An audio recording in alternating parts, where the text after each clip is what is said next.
Hello and welcome to an India Today special broadcast. I'm Gaurav Sawant. A 100 crore rupee forced conversion racket with the arrest of Pir Baba Jalaluddin has been exposed. So, Pir Baba Jalaluddin has been arrested, his wife Nasreen and two associates including Mehboob and Jamaluddin. They've been arrested. Uttar Pradesh Chief Minister Yogi Adityanath has said the Jallad or the executioner has now been arrested.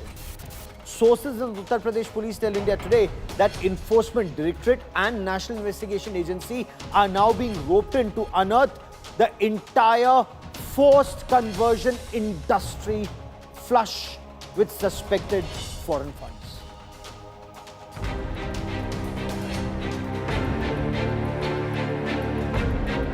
A shocking mass forced conversion racket unearthed.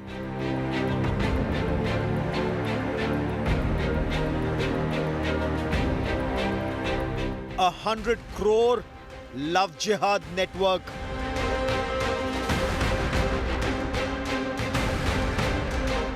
Hindu women lured and manipulated. Uttar Pradesh Chief Minister Yogi Adityanath slams the anti-national mastermind. समाज विरोधी और राष्ट्र विरोधी कार्रवाई में लिप्त तत्वों के खिलाफ कैसे कार्रवाई हो रही है। कल बलरामपुर में आपने देखा होगा, एक जल्लाद को हम लोगों ने वहां पे भी गिरफ्तार किया है। Pir Baba Changur's conversion empire crumbles, but is that just the tip of the iceberg? That's our top focus on India First.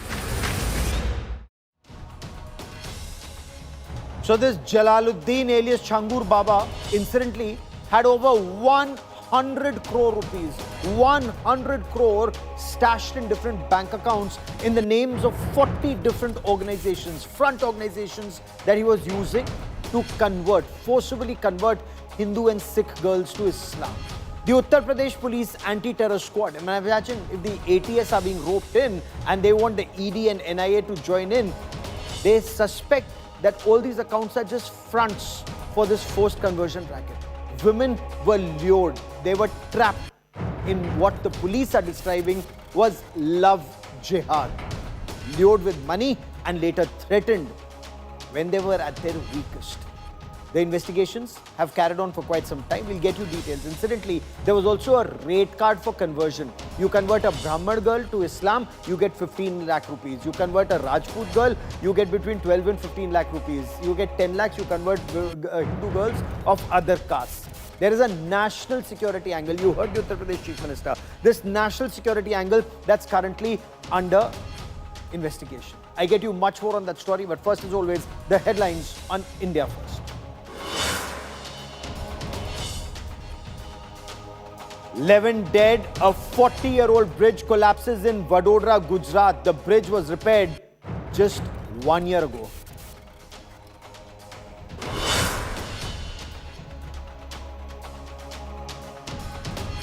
Two Indian Air Force pilots killed after a Jaguar deep penetration strike aircraft crashes in Rajasthan. Indian Air Force orders a board of inquiry to probe the cause of the crash. This is the third Jaguar crash in the past 6 months.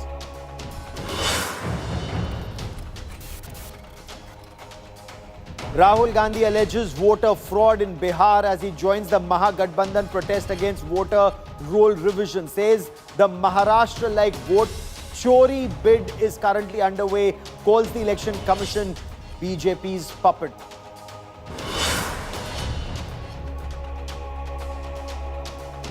No end to Gundaism in Maharashtra. Now Shiv Sena MLA Sanjay Gaikwad assaults a canteen staff. Claims its poor quality food, remains defiant. Says taught a lesson apne style.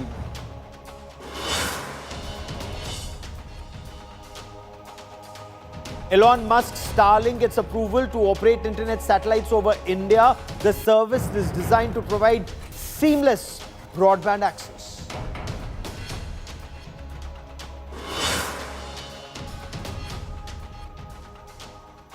Jallad, anti-national, anti-social. These are some of the words used by Uttar Pradesh Chief Minister Yogi Adityanath to describe Jalaluddin alias Changur Pir Baba. He was called Changur because apparently he had 6 fingers in one hand. Now, he is a suspected mastermind of a mass forced conversion racket, convert Hindu Sikh girls to Islam. And the anti-terror squad of the Uttar Pradesh police claims they've unearthed just the tip of the iceberg of this mass conversion racket in Uttar Pradesh. Changur Baba has been arrested. The enforcement directorate has now been roped in and they've registered a money laundering case. Changur Baba's wife, this Pir Baba's wife, and 2 other accomplices, including a Mehboob and a Jalaluddin, have also now been taken into custody. As Changur Pir Baba's empire crumbles, the spotlight now is on foreign funding. Where did somebody who was selling stones outside Dargah Haji Ali in Mumbai just 10 years ago, where did he get money and enough money not only to convert thousands of girls, that's the suspicion, but also have more than 100 crore rupees in different bank accounts? We get you more in our top story.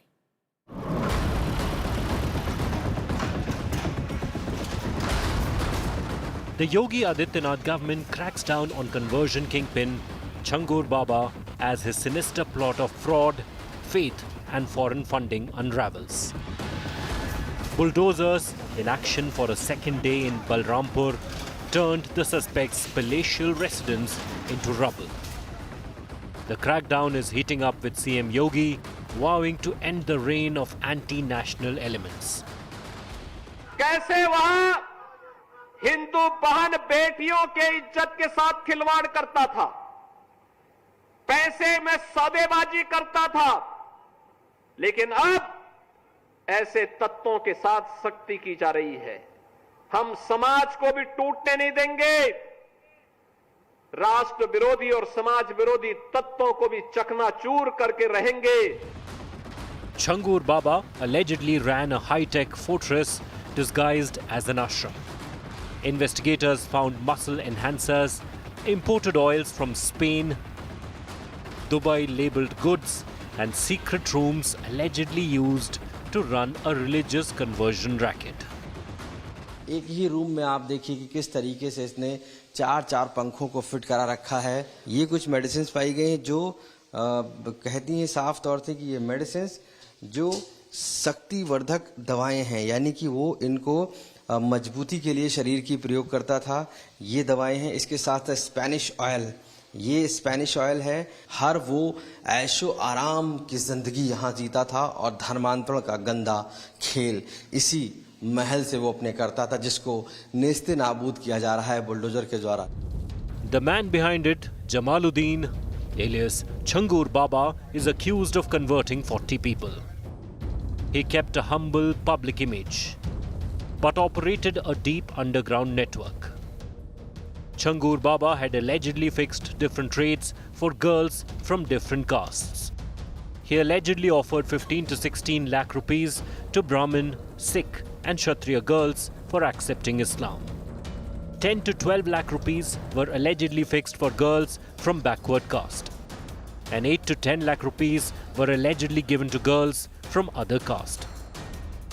The ED's ECIR, its equivalent of FIR, details the extent of his network. The agency is looking into funds allegedly worth 100 crore rupees linked to the suspect. The ED will also interrogate the accused very soon. Changur Baba's alleged foreign connections are also under probe.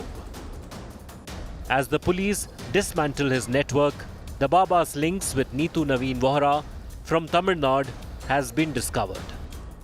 Baba allegedly converted Neetu to Nasreen and her husband became Jalaluddin. The two became core operators of Baba's network. The UPATS had recently arrested Changur Baba, his son Mehboob, Nasreen and her husband. All are accused of running a massive religious conversion syndicate.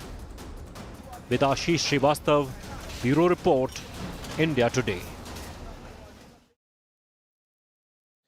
How did this entire empire function? How long was it functioning? There are several reports that are coming out, but we are waiting for police verification. India Today, of course, has spoken to some of the victims of this forced love jihad or forced conversion. Some of these young women who were manipulated and blackmailed later by Changur Baba. Now, they have revealed details of a rather sinister modus operandi. So they met boys who initially introduced themselves as an Amit Kumar or a Vikram or a Vivek, and ultimately once they got married, it's only then that these girls realized that they were actually Muslims, Mehboob, Matloob and several other such names. But by then they were already married, their pictures had been taken in some instances in compromising position, they were threatened, blackmailed, and in some instances assaulted. We bring you some of their accounts. और मेरी मुलाकात जो है एक Instagram के माध्यम से हुई थी, जिसका नाम राजू राठौर के नाम से आईडी थी, और मैं उनके साथ हमारी फ्रेंडशिप हो गई। 2021 में उन्होंने बोला कि शादी करेंगे, आप सऊदी आ जाओ। 2021 में हम वहीं चले गए। वहाँ जाने के बाद पता चला कि ये हिंदू नहीं है, मुस्लिम है।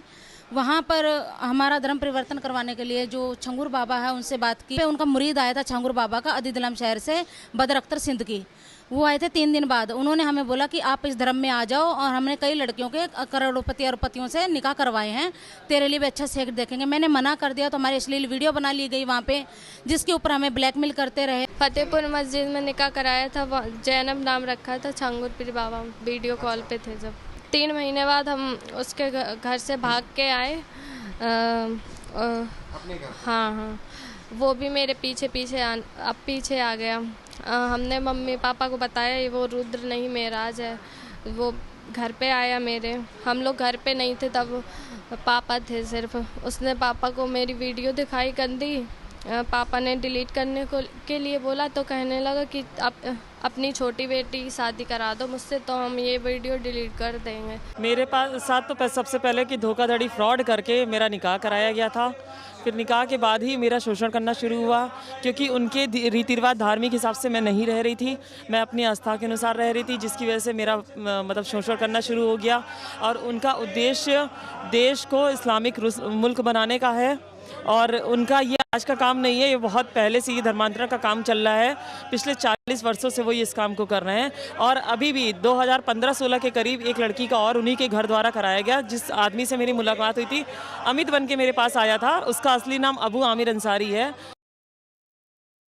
So their social media accounts, Raju Rathore, Rudra, Amit, Vikas, Vishal, these are their names on their social media accounts or when they introduce themselves to you. But it's only later that they found out, and once they'd been married, once there were pictures in compromising position, only then would the girls realize that they were actually married to either a Matloob or a Mehtab or the Jalaluddin or the different other names that you heard the victims say.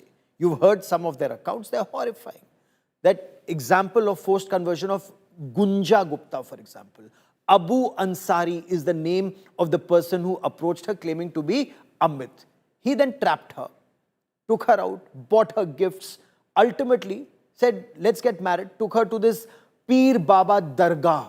And this is where Changur Baba started working on her, brainwashed her. From love jihad to allurement, Gunja was pressured to convert to Islam. Her new identity was Alina Ansari. So Abu Huraira's son, Abu Ansari, apparently was paid 10 lakh rupees, 10 lakh for converting a Hindu girl to Islam. For a Brahmin or a Rajput or a Sikh, that price would have been 15 lakh according to rate cards. And these rate cards are there at that so-called Pir Baba ki Dargah. Is this then just the tip of the iceberg? Are there other gang members still at large working on forcible conversion of Hindu women? Joining me on this India Today special broadcast is Dr. Vikram Singh, former Director General of the Uttar Pradesh Police. Also with me is Shubhastra. She's an author and political analyst, has been reporting and studying forced conversions and alleged love jihad. Pooja Mishra represents the Samajwadi Party on this broadcast. Tehseen Poonawala is a political analyst and author. Also with me is Atikur Rahman. He's a researcher on Islamic studies, a respected guest of ours on this broadcast. And Atikur Rahman, clearly this would indicate that love jihad is not a bogey as some would want to make it out to be. You've heard 3 Hindu girls there who said they were trapped and forcibly converted. Police claim they've unearthed 100 crore rupee racket, which is just perhaps the tip of the iceberg, sir. Gaurav, at the outset, maybe this may be pointed out that since I am an Islamic researcher, Islam and Allah forbid any forced conversion, any lewd conversion, and this person should be punished so severely that it should be setting an example. This is an extremely condemnable act. Tell me, Gaurav, Islam is the second largest religion in the world. Why do Muslims need more Muslims? No, that's the question I wanted to ask you, sir. You need to perhaps try and explain why would this Jalaluddin or that Abu Ansari want to offer 10 and 15 lakh rupees to forcibly convert Hindu girls to Islam, and why this rate card? No, I think I have an answer towards this. This is not to enter Islam, but he is trying to convey a message to my Hindu brethren, the Indian Hindus, that I can do this. And it is so sinister, Gaurav. And I wonder that Yogi government, or such a mighty government at the center also, they claim to be a Hindu Hriday Samrat. And in the presence of the RSS and the VHP, who claim that they are the guardians of the Hindu religion, and these Pancharwalas are, taking advantage of Hindu girls. This is extremely disturbing, Gaurav. It should be Pancharwala mane, Pancharwala means? The Muslims are claimed, the Prime Minister claims that Muslims are Pancharwalas. That how come this humble Pancharwalas are gaining ground in the presence of the RSS? You tell me RSS is a more stronger organization, or this Baba is a stronger than RSS? The VHP has a crores of funds they gather from the world just to safeguard the Hindus. And in the presence of the VHP, this incident is happening in India. Let me take that to Subhrashtra. Because if you hear the complete conversation of these women, it's actually horrifying. I didn't understand that Pancharwala jibe, but maybe Subhrashtra, you can shed more light, because the police fear this could just be the tip of the iceberg. Police are probing how wide are the tentacles of this racket. How wide and how spread are they? Gauravji, thank you for having me on the show. I would like to take a bird's eye view on this, because these conversations have been choking our political narrative space for quite some time now. Of course, what Jalaluddin Changur Baba has done is wrong. His speeches mock faith, they provoke anger, they divide people. His is a pulpit from where he should guide and heal, apparently. But instead, what he has chosen to do is to insult and inflame. And I don't think there are Muslim scholars and Muslim organizations comfortable with him. Deobandi scholars have completely dissociated themselves from his speeches and doings. But my problem is, and my analysis is, that men like him do not appear out of thin air. They rise because we leave space for them. This man and the outrage against this man cannot be an answer to such situations. We need leadership. Eastern Uttar Pradesh and Bihar have been ignored for years. And we all know that these spaces were spaces for really big ideas. This really was the cradle of socialism that gripped the entire national sentiment at one point in time. Now that those ideas have faded, politics has become empty and cynical. And people who claim to be the legacy holders of socialist leaders like George Fernandez and Madhu Limai and the others, they all have ensured that insecurity in this region grows deeper, and that their tacit support to criminals like Changur Baba ensures that region region remains just a vote bank for them. This is not about... So you're saying Muslims are just a vote bank, no action is taken against such elements, and that is why they flourish? Because I want to stay on the current problem before I go into an academic exercise. It's so worrisome what's happening on ground. Tehseen Poonawalla marrying out of love, irrespective of religion.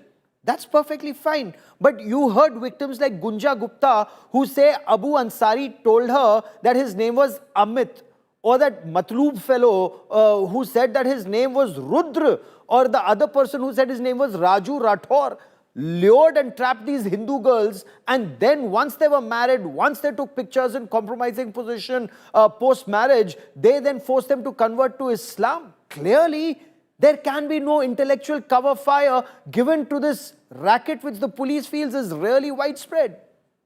Thank you, Gaurav. Jai Hind. Thank you for having me on the show. At the onset, I agree with what Atikur Rahman said, that in Islam, there is no space for forced conversion or cheating and converting people. So that period, in any case, if you convert, that does not hold.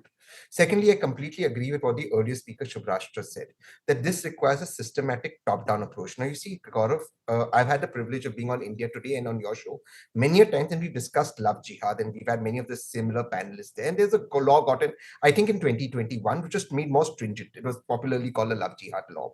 Since then, 487 cases have been registered. Conviction has come in two, out of which one is a church case, a mass, a public mass. So there's only been one case. Now, you see, this is let's take the specific examples of the cases that you put forward. And I say this with a lot of respect because these are the cases that are forward. So I'm using this as an anecdote. Even if he has pictures of these women, say in a compromising position, naked pictures or whatever, these actually are an offense against the person, Vikram Singh Ji's here, not against the women. So it is the police and the government's duty to protect these women, irrespective of religion, and make sure that if somebody is blackmailing because of these pictures, that burger gets the full belt treatment in the jail. That is what should happen.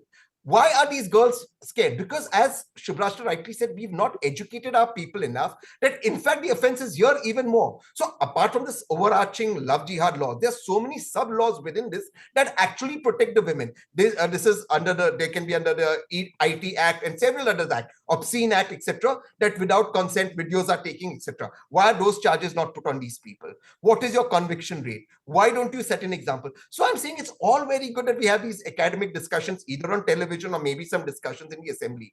The proof of the pudding is in the eating. Number two, the police need to also work with the government in not just enforcing this law, explaining to the girls how they will get protected.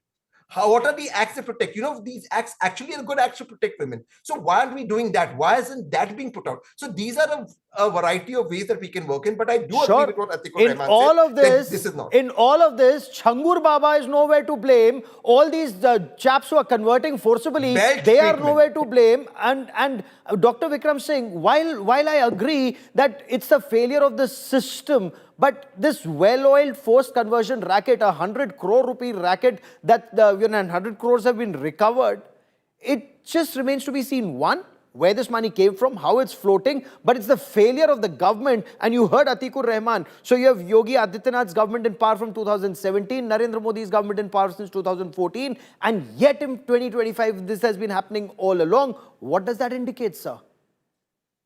Good evening, Gaurav ji and ladies and gentlemen. There are multiple dimensions to this Frankenstein, Changur Baba, who metaphors into Changur Baba as a six-fingered Baba from Jalaluddin. Obviously, a hideous attempt, a grotesque attempt to conceal his identity. Now, coming to the fact that the anti-conversion law also proposes life imprisonment and not just 15 or 20 years, but till the last rites performed behind the bars. I do hope an exemplary case is made out of Changur Baba and also Salahuddin Baba, that is Lala of Malihabad in Lucknow, and also one arrested in Muzaffarnagar. Irrespective of the fact that it is religious neutral, any forcible matrimony out of coercion, falsehood, or coercion leads to imprisonment, and therefore it is religious neutral. I'll say that. Of course, I cannot go into we have Atikur Rahman Sahab. I will not go into the theological aspect. But the fact of the matter is that he does not represent the ideal form of any theology, and therefore he should be treated as a criminal and as an accused. To Tehsil Poonawala Sahab's very vibrant question, that conviction is one aspect. That is investigation, there is prosecution, and then there is conviction. Failure of conviction does not mean that the incident did not happen. It means the poor investigation and a shoddy prosecution. That can, of course, they can go into appeal. But the fact of the matter is that love jihad is the ground reality, not only in India, but you have 1,400 documented cases of grooming cases in UK itself. And wherever you scrape the surface, you come to the problem that grooming gangs are active, love jihad is the reality. Changur Baba, it is not 100 crores, 106 crores. Not to mention that the mansion costing more than 10 crores was demolished and is likely to be demolished.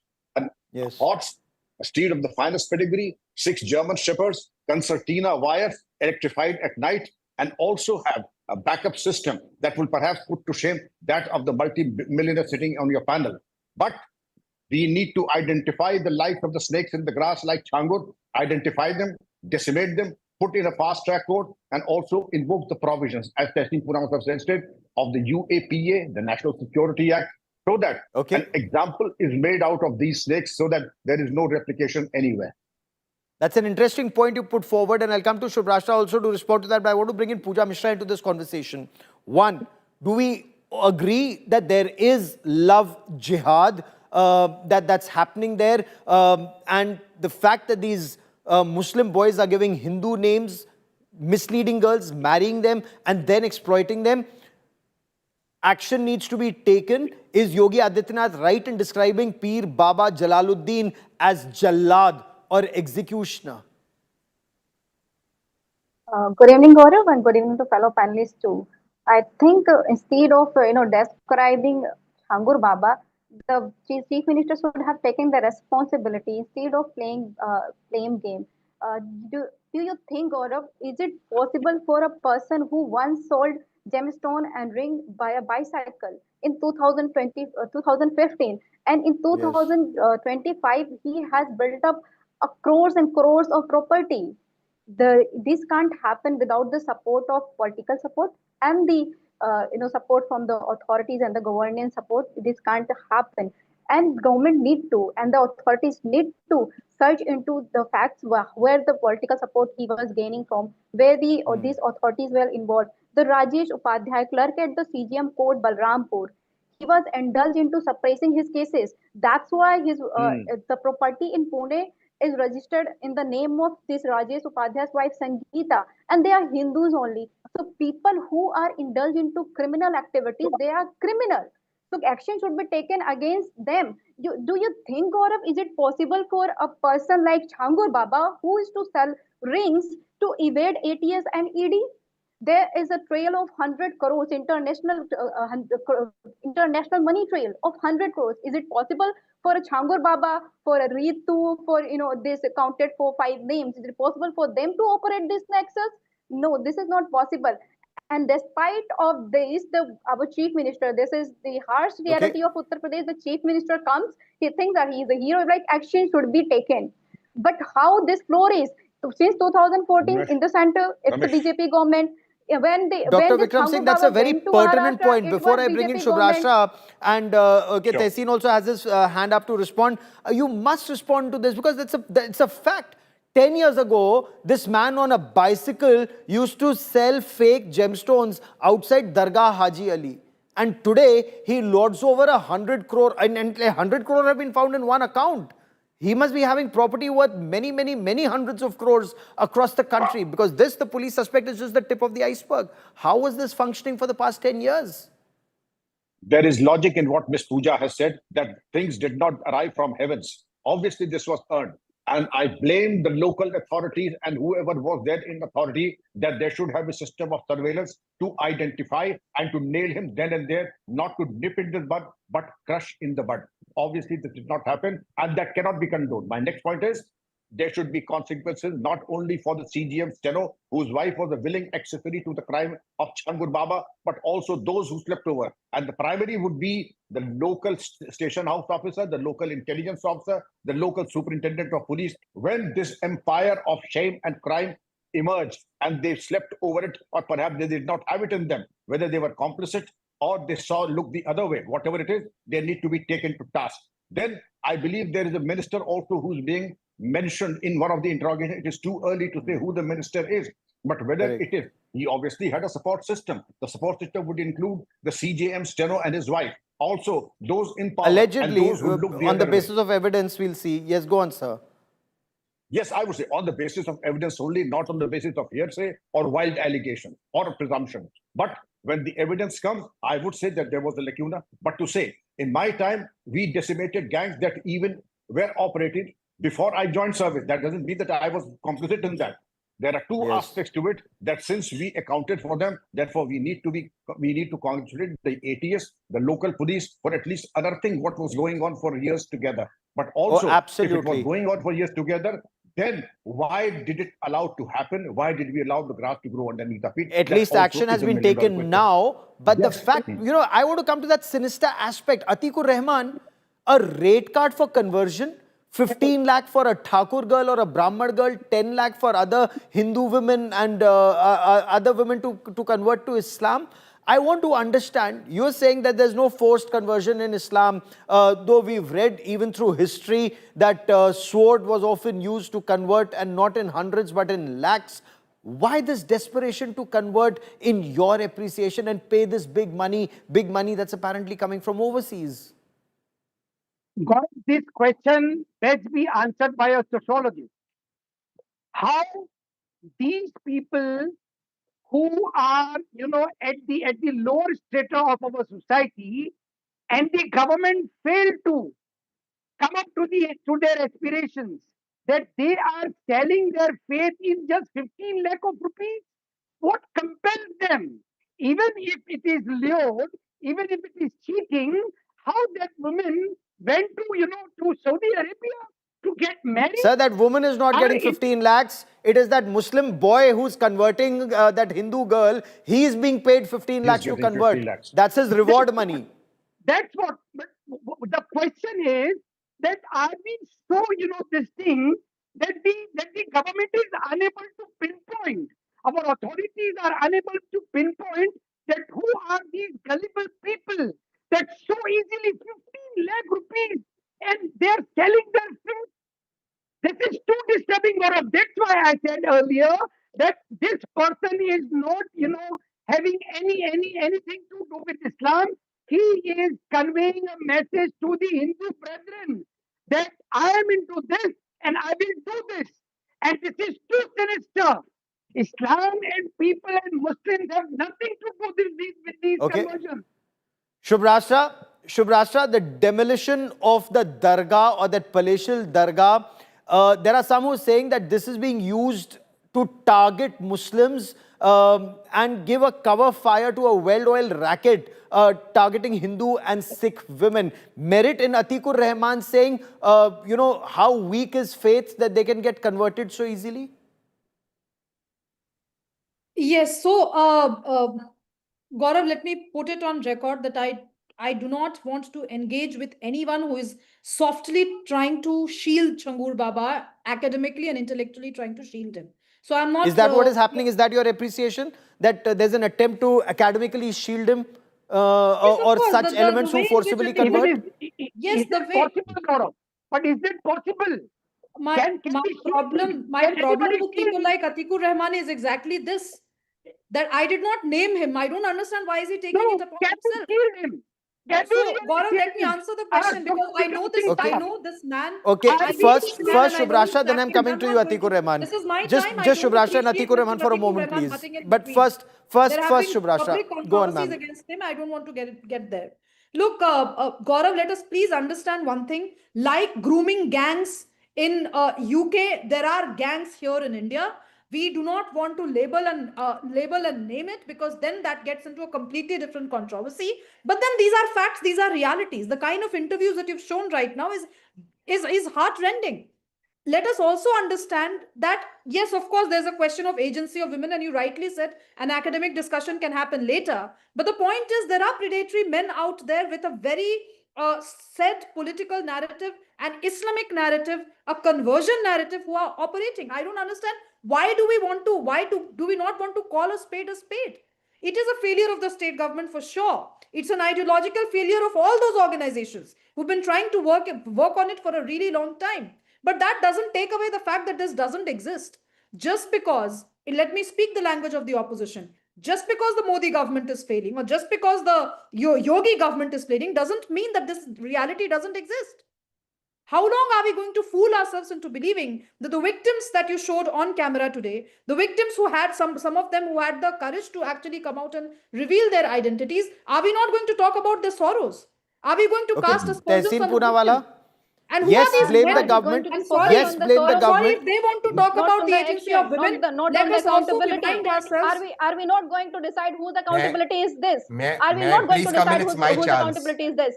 Can I please have my say? I've been Yes, silent. first Tessin, Tehsin can I Poonawala borrow and then 10 Pooja. Okay, Shubhrashta. Tehsin, Shubhrashta is asking if she can borrow 10 seconds. Yeah, please, Shubhrashta, please. Go on, ma'am. If there are people who want to talk about agency of women, let me tell them that none of you sitting here, whosoever is trying to shield Changur Baba, can take the mantle of defending women on this. Even if one victim has come out and spoken about it, people who believe in Islam, people who believe in justice, should have actually come out and said that we are against Changur Baba. And the Deobandi scholars have done that and created that. I mean, this guy has been spewing venom against Sufism and Sufi saints. What are we talking about? Yes. Okay, Tehsin, quickly, then Pooja and then Dr. Vikram Singh. I completely echo what Shubhrashta says.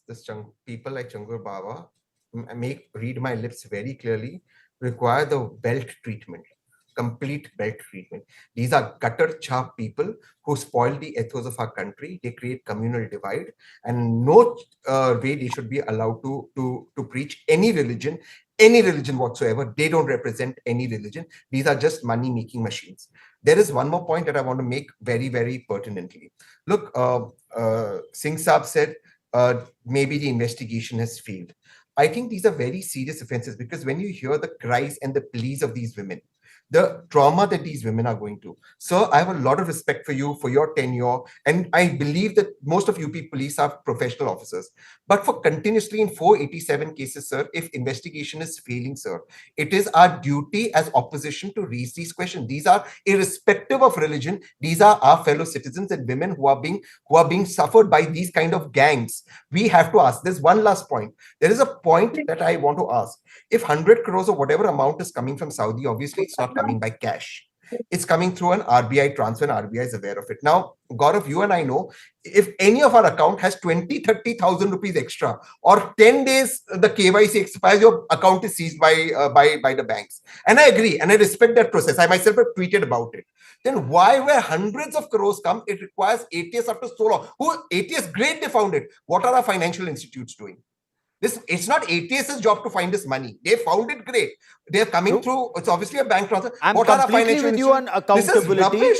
A middle I'm class, completely with you on accountability. But beyond, one, state accountability and must take action against whoever, messed up in this. But at that other level, you have elements who are floating around indulging in love jihad or so-called love jihad, and you have elements who deny the existence of love jihad. Pooja Mishra, despite the fact that it's happening not just in India and not just against Hindus, Christian girls have complained, their parents have complained, and in the UK now you see grooming gangs, turning a blind eye to grooming gangs, and those are Pakistani grooming gangs. It's just shown how widespread that problem is, madam. Yes, Gaurav, there is problem, but it doesn't mean that you just hide from your accountability. Just because this is the reality, and same way, it is also real to take the accountability. Now, before me, the spokesperson was saying that this is the reality. Look at the sorrow. The government can't hide beside the sorrow. Just look at the sorrow. And we are not taking the accountability. It is not possible to do such a big nexus without the support of government, without the support of the authorities, without the support of the administration. They need to be investigated. They need to be work on that, rather than again indulge into polarization, rather than indulge into targeting anyone or any religion. Why should this anyway be seen as polarization? I'm sorry. Why should this be seen as polarization? This, as Atikur Rahman, and he's an Islamic scholar. He's very clearly said that Islam has nothing to do with it. So this should not be seen as a Muslim issue at all. I'm sorry. Into polarization. No, then it's for the people, it's for Muslims to disassociate themselves from such elements. Now, when you say terror, no, Atikur Rahman, this is where Muslims need to stand up and ostracize such people and seek the harshest possible action against such people. now nobody can withdraw in a shell. Like, when it is said terror has no religion, fair enough, rise and speak against it. When Sar Tan Se Juda has nothing to do with religion, rise and stand up and speak against it. In one voice, speak as one India against such elements, sir. Gaurav, at this moment, I think all Muslims, especially myself, I am sitting on this panel, we have a larger responsibility to condemn this act. But I do not understand which part of my, saying, Subhrashtra felt that I am, giving a covering fire to this heinous crime. I am not Subhrashtra. I am condemning, not only condemning, I am just asking that how can in India a majority Hindu religion state wherein the governments vow that they are the Hindu Hriday Sampradaya, they are working for the Sir, that point very well made, and that's a point for the Yogi Adityanath government and the Narendra Modi government to answer. I've unfortunately run out of time on this part of the show because there's a very important story that's coming up on the other side too. And I want viewers to keep this in mind. As this investigation unravels, we'll track this story very, very closely. To all my guests, many thanks for joining me. On the other side, sadly, 2 Indian Air Force air warriors, 2 fighter pilots were killed in a Jaguar deep penetration strike aircraft crash that took place in Rajasthan earlier today. This is the 3rd crash. Details coming up.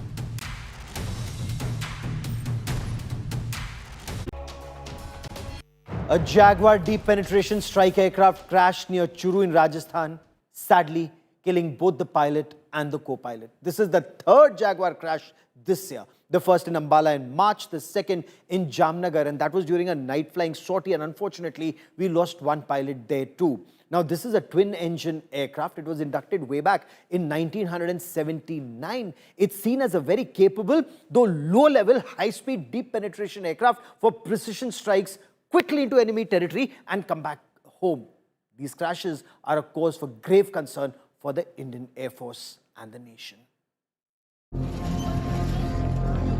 This is what remains of the Indian Air Force Jaguar that crashed near Bhanuda village in Rajasthan's Churu. The aircraft had taken off from the Suratgarh base for a routine training mission. Both pilots sustained fatal injuries in the crash. The Indian Air Force has ordered a court of inquiry to establish the cause of the accident. This is the 3rd Jaguar aircraft crash in 2025. On March 7, a Jaguar ground attack fighter went down near Ambala during a routine sortie. At the time, the pilot was able to eject safely, but the incident highlighted the risks of flying these aging aircrafts. Just a month later, on April 3rd, another Jaguar jet crashed in Gujarat's Jamnagar. The pilot, Flight Lieutenant Siddharth Yadav, died in the crash that occurred due to a critical technical malfunction in the aircraft. Before his death, Flight Lieutenant Yadav saved countless lives by steering the crashing aircraft away from a densely populated area. He also ejected his fellow pilot, ensuring his safety before losing his own life. The Jaguar jets were inducted into the IAF in 1979. The twin-engine fighter aircraft forms an important part of India's nuclear triad. But the Indian Air Force is the only operator of these low-flying fighter bombers. Countries like Britain, France, Ecuador, Nigeria and Oman, which once had Jaguars in their fleet, have retired them long ago, with some jets put on display in air museums. With Shivani Sharma in Delhi, Bureau Report, India Today.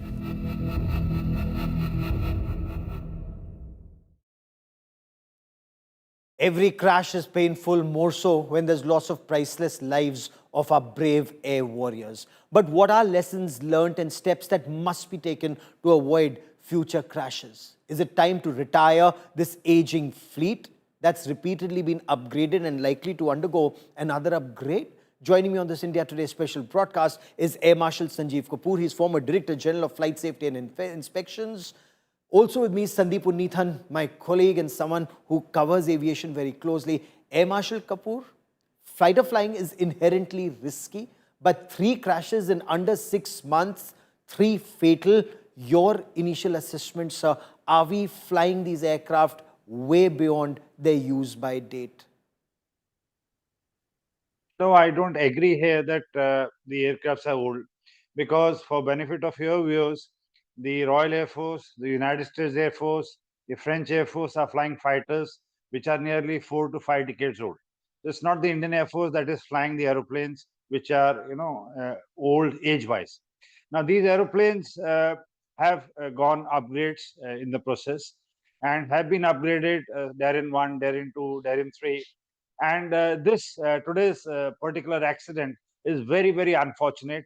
And to lose pilots is more painful, because not only the family, the squadron, the whole system gets, a big shake-up. It is a time, when everybody, the each pilot fraternity of the Indian Air Force, especially, feels very, very connected. And when Yes. you carry the mortal remains of your near dear ones on your shoulder, there can't be a worse feeling than that. And I've been covering that in time and again. Now, there could be 3 reasons for these accidents. Firstly, it was at a low level training mission. The Yes. Jaguars, like you covered, are meant for this thing. So though it will come out of inquiry, I'm not aware and privy to any of these reasons, but it could be one of the 3. It could be either a bird hit or a technical failure or a CFIT. Now, one of these is a reason why. But what surprises me most is that the height may have been low and the reaction time to eject. Generally, in case of any contingency and emergency, the pilots do give a call and either ease up when the speed is high to gain height and safely eject. But in this case, the pilots could not eject. So I'm not aware of the reason what actually happened. But this is the conjuncture which I draw from this accident. I know, because it's very painful. We are told one of the mortal remains was still strapped to the cockpit, is what we are told. With Jaguar, since it's a deep penetration strike aircraft, to evade enemy radars, it flies almost at treetop level during some exercises and operations, as Air Marshal Kapoor and Sandeep will tell you better. CFIT, for the benefit of our viewers, is controlled flight into terrain. And Sandeep, that's truly very, very painful, because you're an ultra high speed, you have very little reaction time, and at those 800, 900 kilometers per hour, maybe even more, you just ram into the ground because you're just flying treetop level. So very little reaction time. Absolutely, Gaurav. And as you began your show by talking about how military flying is inherently risky, flying Jaguars is even riskier because of the reasons that you mentioned. The fact that the aircraft is flying at just treetop height, and that is its strength. It is a deep penetration strike aircraft. It flies very low. It comes in low fast. It carries out the bombing missions, and it leaves very quickly. So that's the advantage of the Jaguar, and that's the reason that the Indian Air Force purchased it. It's practically our only such aircraft that we have, and we've been operating them for about close to 5 decades. Now, that is it's the second largest number of aircraft, fighter strike aircraft that the Indian Air Force operates after the Su-30s. And 6 squadrons, 100 plus, Jaguar aircraft are in service. And the string of crashes, 3 of them in less than 6 months, and most importantly, Gaurav, the loss of 3 very brave air warriors, that is something that, will lead to a lot of soul searching in all of these accidents. Extremely tragic as they are. A loss of life is something that, it affects all of us. Every Indian who's watching this will absolutely want to know why, what happened. Did we give our pilots the best machines? What more can we do to ensure that such accidents never happen in the future, Gaurav? Air Marshal Kapoor, they've undergone multiple upgrades, newer avionics, newer systems, likely to undergo more upgrades. We are told would remain in service for another decade, if not a decade and a half. Are these the best that we should be flying, or are we flying them because our squadron strength is already down and we cannot afford to get rid of another 6 squadrons, in your appreciation, sir? Mix of both. We are planning to phase out these aeroplanes, like if I recall, between 2028 to 2031, 2032, in that band, the Jaguars. The delay has primarily come in because of LCA not coming in time. The authorized strength is 42, but the actual requirement on two fronts is much, much more. And we have reduced to about 30 to 31 squadrons. So there's a huge gap. And these aircrafts have been upgraded. The weapons have been, weapon systems have been upgraded. The avionics have been upgraded. But primarily the systems and the engines are not as, latest as what it should be in a conventional aeroplane. And the gap is increasing with our adversaries as far as the tech goes, as far as the bench strength goes, as far as the numbers go. So I've been speaking on a lot of forums on this till we get our AMCA, which you have covered, I have covered in your program, slated to come by 2034, 2035. This period of 8 to 10 years till we, come in, and lot of effort is being put in by our agencies to develop our own Kaveri engine and manufacture our own systems which can raise the indigenous level. But I feel personally that this period we should catch up by inducting something off the shelf and integrating or modifying it to our requirements, because it is like a pole vault. You'll have to reach there by 2034, 35. At this pace, the gap for next about 8 to 10 years is quite large, both in terms of the numbers and the tech. And if time permits, both you and Marshal Kapoor, Sandeep, do we need more simulators? Simulate that for those altitudes, for treetop level, so that use these aircraft for flying, but for training, for more sorties, rely more on simulators. Yeah, absolutely, Gaurav. I think, you do need simulators and, we need to increase the pilots' training on these simulators. But, that can only do so much, Gaurav. The fact is that these are aging aircraft. We've never handled aging Western aircraft. We are very good with handling aging Russian aircraft, but, aircraft of this vintage, they were all, more than 4 decades old. And when aircraft get older, then obviously the pressure on maintenance increases considerably. As the Air Marshal mentioned, that the Indian Air Force is not alone in flying old Western aircraft. The Israelis do that as well. They've been flying their F-15s for almost half a century. There is possibly lessons that we can learn, best practices from possibly the Israeli Air Force, other countries that have used such aircraft for over 4 decades. The idea is we are in a bit of a mess, Gaurav, with the numbers. Like, the Jaguars are 1/5 of the Indian Air Force. There's no way you can retire them. And as the Air Marshal again mentioned, the fact is that we were expecting the LCA to come in numbers, and that also ties into what the Air Chief Marshal AP Singh has been literally shouting for the last couple of months, that we don't have those numbers. And we are in a bit of a mess. We are in a very, very serious mess. It's a big mess. But how do you ensure that your air warriors, Air Marshal Kapoor, more simulators, simulate more situations, save pilots, save aircraft? God forbid, should the balloon goes up, and given the situation right now, that may happen sooner than later.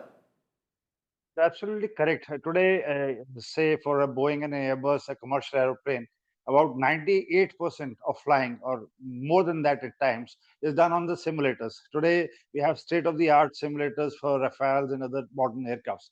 But like Jaguars, when they came in the early 80s to our country, the simulators do exist. The simulators do this thing, but it is not of that,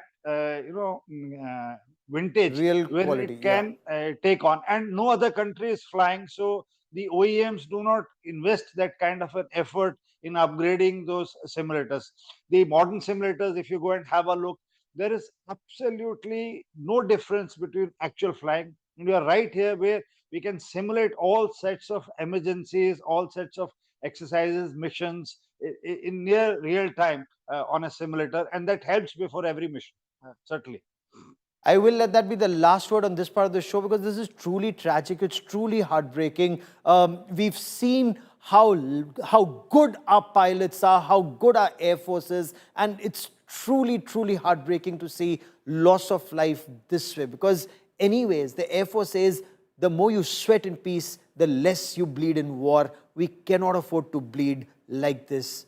We cannot afford to lose a single air warrior. Priceless, truly priceless. To both my guests, many thanks for joining me. That is all I have for you on India First this evening.